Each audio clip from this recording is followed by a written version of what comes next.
Hi hello friends, welcome back to media talks. நான் உங்கள் மௌனிகா.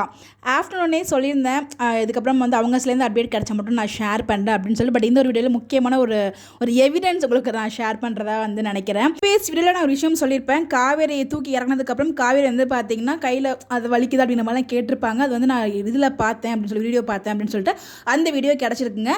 இவ்வளோ தூரம் ஃபேன்ஸ்லாம் கொந்தளிக்கிறாங்க, இவ்வளோ தூரம் வந்து விஜய் மேலே ஒரு கோவப்படுறாங்க அப்படின்னா அதுக்கு முக்கியமான ஒரு காரணம் வந்து எஸ்எஸ் மியூசிக்கோட எடிட்டர் இருந்தாங்க.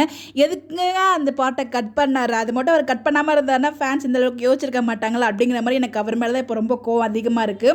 ஸோ நான் சொன்ன எவிடன்ஸ் இது தாங்க. அங்கே பாருங்கள், காவேரி இறக்கி விட்டு பார்த்தீங்கன்னா காவேரி வந்து கேட்குறாங்க, நன்றியும் சொல்லுவாங்க கையெடுத்து கும்பிட்டு. ஸோ நம்ம விஜய் வந்து தூக்குனதுக்கு நன்றியும் சொல்லியிருப்பாங்க. அது மட்டும் இல்லாமல் இறங்கினதுக்கு அப்புறமே கை பிடிக்கிறதுக்கு போவாங்க, வலிக்குதான்னு கேட்பாங்க. இல்லை அப்படிங்கிற மாதிரி ஒரு டன் சொல்லுவாங்க இல்லையா, அந்த இது வந்து பார்த்தீங்கன்னா ஆல்ரைட் அப்படிங்கிறது வந்து ரொம்ப அழகாக நம்ம விஜய் வந்து சொல்வார். 2 பேரும் சேர்ந்து வந்து கொடுப்பாங்க, அதாவது தம்ஸ் அப் அந்த மாதிரி சொல்லலாம். அதுதான் அந்த வீடியோ உங்களுக்கு எவிடன்ஸ் நான் ஷேர் பண்ணியிருக்கேன். நீங்கள் நல்லா பாருங்கள். முடிஞ்ச அளவுக்கு கோவமாக இருக்க எல்லா வீக்கா ஃபேன்ஸ்க்குமே இந்த வீடியோவை ஷேர் பண்ணுங்கள். இந்த வீடியோவை லைக் பண்ணி பாருங்கள். அப்போ தான் நிறைய பேருக்கு இது ரெக்கமெண்ட் ஆகும். அப்போ தான் வந்து வீக்காவை மேலே இருக்க கோவம், வீக்கா கிடையாது, விஜய் மேலே இருக்க கோவங்கள் வந்து கண்டிப்பாக குறையும். இன்றைக்கி எபிசோட் ரிலீஸ் ஆகிருக்காங்கன்னா பார்க்கல, பிகாஸ் அவங்க ரிலீஸ் பண்ண எல்லா இதுவுமே எனக்கு ரொம்ப வந்து கஷ்டமாக இருந்துச்சு. ஃபஸ்ட் எபிசோடில் ஃபுல்லாக வந்து பார்த்தீங்கன்னா விஜய் வந்து ஆர்டிஃபிஷியலாக ப்ரப்போஸ் பண்ணார் அப்படின்னு சொல்லி அது ஒரு பக்கம் போச்சு. இந்த எஸ்எஸ் மியூசிக் ஃபேன்ஸ் மீட் நம்ம அவ்வளோ ஈகராக வெயிட் பண்ணிட்டு இருந்தோம். அதே மாதிரி அப்டேட்ஸுமே நல்லா தான் கிடச்சிது ஃபேன்ஸ் மீட் முடிச்சதுக்கப்புறம்.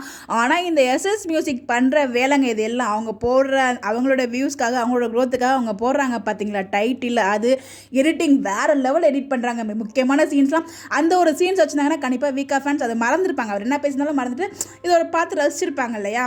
அதெல்லாம் நம்ம ஏன் விஜய் அந்த மாதிரி சொன்னார் அப்படின்னு சொல்லிட்டு அவங்களுக்கு ஒரு பக்கம் அவங்க அவ்வளோ லெவலுக்கு அன்பு வச்சுருக்காங்க. அந்த அன்பை தான் வந்து அவங்க கோவம் வெளிப்படையாக இது பண்ணினாங்க. இதுக்கெல்லாம் காரணம் இந்த எஸ்எஸ் மியூசிக் எடிட்டர் தாங்க. அதே மாதிரி காவேரியுமே அங்கே சீரியஸ் எல்லாம் இல்லைங்க. நானும் பார்த்து 2-3 தடவை ஊற்று இப்பயும் நான் பார்த்தேங்க அந்த வீடியோவில். அவ்வளோ ஹாப்பியாக என்ஜாய் பண்ணிட்டு தான் நாங்கள் தூக்கும் போதும் 25 தடவை தூக்கி சிட்டப் பண்ணியிருக்காங்க. எவ்வளோ கஷ்டமாக இருக்குங்க. அதனால தான் வந்து பார்த்தீங்கன்னா நன்றியும் சொல்லி கை வலிக்குது அந்த லெவலுக்கு நம்ம எழுப்பி வந்து பார்த்தீங்கன்னா விஜய் அவங்களோட பாண்டிங் இன்னும் அப்படியே தான் இருக்குது. நீங்கள் தான் வந்து பார்த்தீங்கன்னா தப்பாக புரிஞ்சுக்கிறீங்க. ஸோ அவருமே ரொம்ப காமனாக ஜாலியாக ஒரு ஃப்ரெண்ட்ஸ் கிட்ட நம்ம பேசுவோம் இல்லையா, உங்கள் ஃப்ரெண்ட்ஸ் கிட்ட நீங்கள் இந்த மாதிரி பேச மாட்டீங்களா, அந்த மாதிரி தான் ஒரு ஃப்ரெண்ட்ஷிப் ஃப்ளோவில் பேசியிருக்காருங்க. அது புரிஞ்சதுன்னா யாருமே இந்த லெவலுக்கு இவ்வளோ நெகட்டிவிட்டி அவருக்கு ஸ்ப்ரெட் பண்ணவே மாட்டீங்க. இப்போவாவது கண்டிப்பாக புரிஞ்சிருக்கும்னு நினைக்கிறேன். நீங்கள் இந்த வீடியோ ஃபுல்லாக பார்க்கட்டும், அந்த வீடியோ கிளிப்ஸ் இருக்கிற இடத்துல கண்டிப்பாக பார்த்தீங்கன்னா உங்களுக்கே புரியும் நம்ம தப்பாக புரிஞ்சிருக்கோமோ அப்படின்னு சொல்லிட்டு. நீங்கள் புரிஞ்சுட்டு நீங்கள் வந்து என்ன பண்ணுறீங்கன்னா அந்த ஒரே ஒரு விஷயம் ஏதோ பேசுகிறார் அப்படிங்கிறதுக்காக அவர் மேலே வச்சு இந்த மொத்த அன்பையும் இல்லை அப்படிங்கிற மாதிரி சொல்லிடுறீங்க. அதுதான் கொஞ்சம் வருத்தமாக இருக்குது.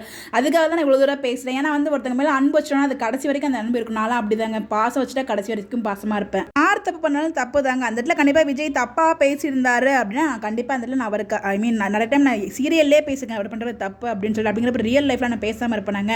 அவர் அங்கே தப்பாகவே பேசலைங்க. அது ஒரு ஃப்ளோவில் ஒரு காமெடியாக எப்பவும் போல் பேசுகிற அவ்வளோதான். மேபி நான் அந்த பாயிண்ட் ஆஃப் வியூ பார்த்ததுல எனக்கு அது ஃபீல் ஆகலை என்னமோ தெரியல. ஒரு சில பேருக்கு வந்து ரொம்ப வேறு மாதிரி பாயிண்ட் ஆஃப் வியூவில் நீங்கள் பார்த்துருப்பீங்க. அது உங்களுக்கு ஹர்ட் ஆயிருக்கும். ஹர்ட் ஆயிருந்தாலும் இந்த வீடியோ பாருங்கள், கண்டிப்பாக உங்களுக்குள்ளே எந்த ஒரு பிரச்சனையும் இல்லை. அவங்க ஹாப்பியாக தான் இருக்காங்க. நம்மளை குழப்பி விடுறது இந்த எஸ்எஸ் மியூசிக் டீம் அப்படிங்கிறது உங்களுக்கு கிளியராக புரிஞ்சிருக்கும்னு நினைக்கிறேன். கண்டிப்பாக இந்த ஒரு வீடியோ உங்களுக்கு கிளாரிஃபிகேஷனாக இருக்கும் நான் நம்புகிறேன்.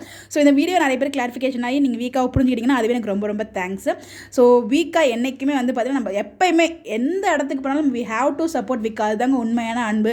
ஸோ ஏதாவது ஒரு ரீசனுக்காக வந்து விட்டுட்டு போகிறதுலாம் வந்து அது அன்பு கிடையாது நான் நினைக்கிறேன். இவ்வளோ நாள் உங்களுக்கு வந்து அன்பு, அது ஷார்ட் பீரியட் ஆஃப் டைம்ல நம்மளுக்கு வந்து அவங்களுக்கு அவ்வளோ அன்பு கொடுத்துருக்கோம். ஓகேங்களா, இந்த அன்பு எனக்கு கொடுத்துருக்க கூடாது அப்படிங்கிற மாதிரி நீங்கள் நினைக்கிறது வந்து எனக்கு ஒரு மாதிரி வருத்தமாக கஷ்டமாக இருந்துச்சு. கோவத்தை விட ஒரு மாதிரி ஒரு ஃபீல் இருந்துச்சு. அந்த ஃபீல் என்னால் சொல்ல முடியல.